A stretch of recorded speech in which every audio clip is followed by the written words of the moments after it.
देवदत्त सुनी दाहित दावा। मोहिन न रंचहु भाषण भावा बैर विरोध मिटै मही माही। लक्ष्य असंभव संभव नाही। कुमार की बातें सुनकर देवदत्त क्रोध से जलने लगा। कहने लगा, मुझे यह भाषणबाजी बिल्कुल भी पसंद नहीं आई।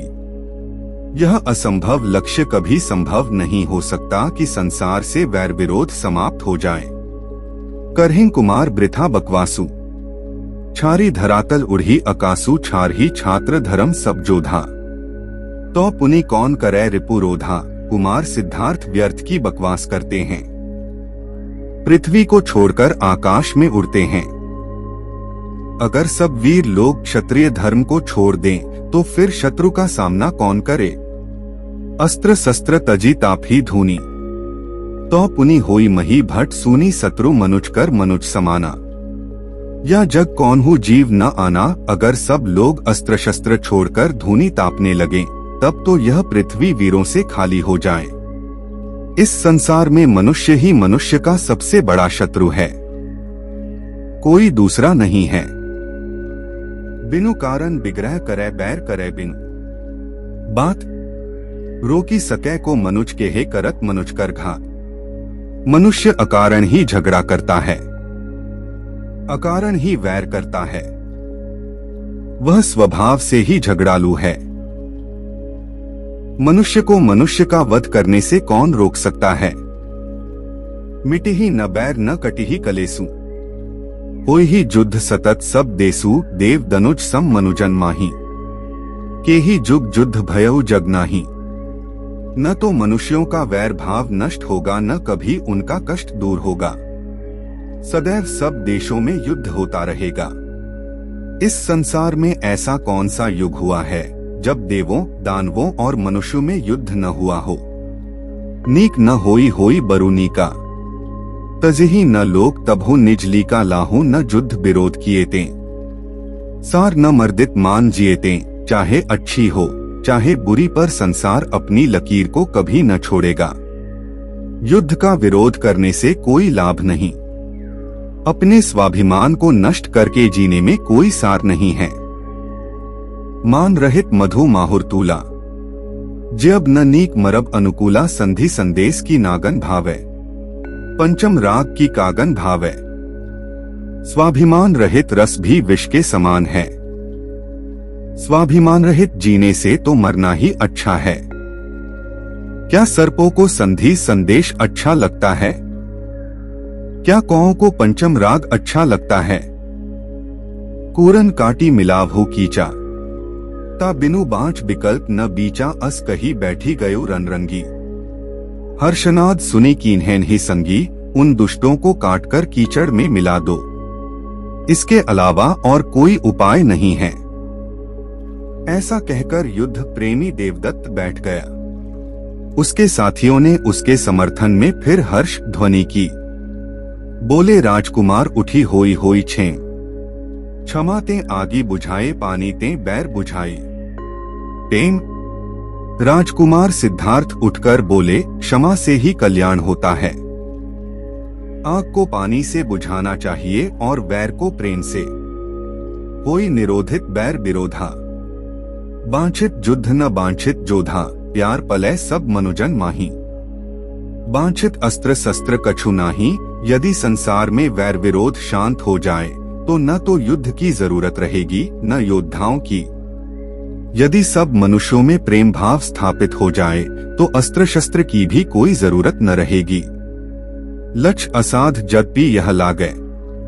कभू कजात सुमती जे जागे। जो लगी बाँची बचत कै आसा।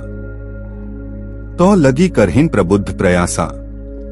यद्यपि शांति का यह लक्ष्य असंभव लगता है तो भी यह संभव है कि कदाचित कभी मनुष्य के मन में सद्बुद्धि जागृत हो जाए। जब तक बचने की थोड़ी भी आशा रहती है बुद्धिमान लोग प्रयास करते रहते हैं।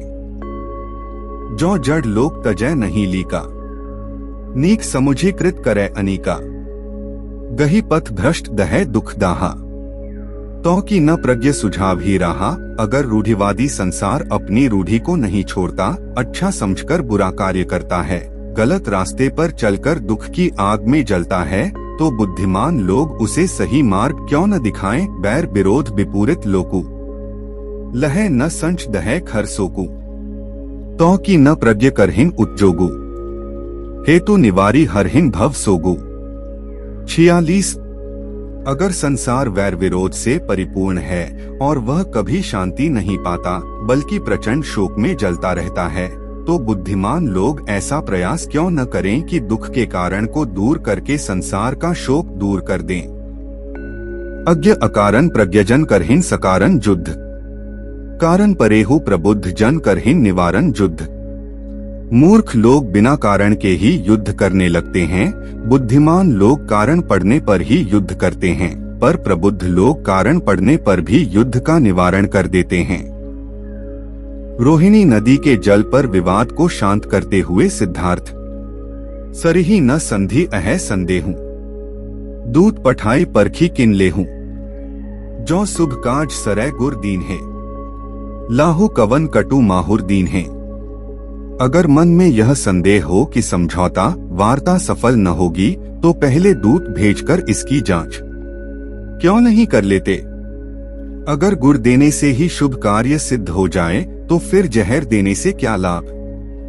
बचन विवेक विनय रसरागे, मान्य समस्त सयानन लागे, परुष पखान मर्मु मर्मु जिन पाए, युद्ध निरोधक भाव न भाए। विनय और विवेक से भरी हुई राजकुमार सिद्धार्थ की बातें सभी सयानों को माननीय जान पड़ी।